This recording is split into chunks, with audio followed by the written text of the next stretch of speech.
যখন ছোট্ট ছিলাম তখন আমি পানিতে আমার বন্ধুদের সাথে একবারে গোসল করতাম।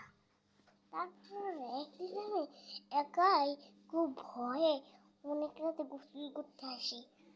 তারপর আমি অনেক ভয়ের কারণে পানির ভিতরে ডুবে যাই। হাত অল্প পড়ে আছে, ডুবে যেতে আছে, কেউ আমার হাত দেখতে পারলো না। যখন রাত্রেবেলা আমাকে মানুষ খুঁজে পেয়েছে, তখন আমাকে তো বস করে নিয়ে চলে গেছে। বস্তায় করে নিয়ে যাওয়ার পর আমাকে এমন ঘটনা ঘটেছে, তাই তো তোমরাও ভয় পাবে। এই অন্ধকারের ভিতরে আমাকে রেখে দিয়েছে, আর আমি এখন পানি থেকে ঘোরাফেরা করছি।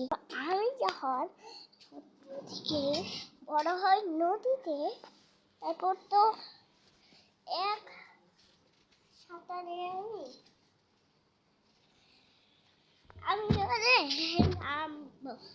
নাম থেকে আমি পুকুর পাড়ে পড়ে যাই। তারপর আমার চুল দেখা যায়, তারপর আমার চুল ডুবে গেছে। তখন আমি পানির ভিতরে আমার কেউ বাঁচাতে না।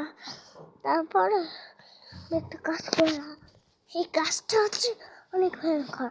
আমি একটা খেতা পেয়ে সেই খেতারে আমি দেখেছি, এবার তোমাদের খেয়ে ফেলবো। তারপর আমি এটা বলে জ্ঞানটা হারিয়ে ফেলবো।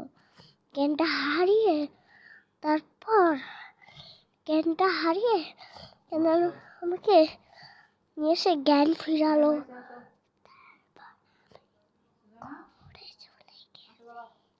তারপর আমি তোমাদের তারপর থেকে পানিতে আমি আমার বাসার কথা, আমার গায়ে একটা কেমিক্যাল লেগে গেল। তারপরে কেমিক্যাল লেগে আমার তো একটা লোক এসে এটা দেখে দিল। দেখে দেওয়ার পরে কোনো জায়গায় যায় না, এবার তোদের খেয়ে ফেলবো, আয় সামনে কে, এটা বলে আমার জ্ঞান হারিয়ে ফেলবো।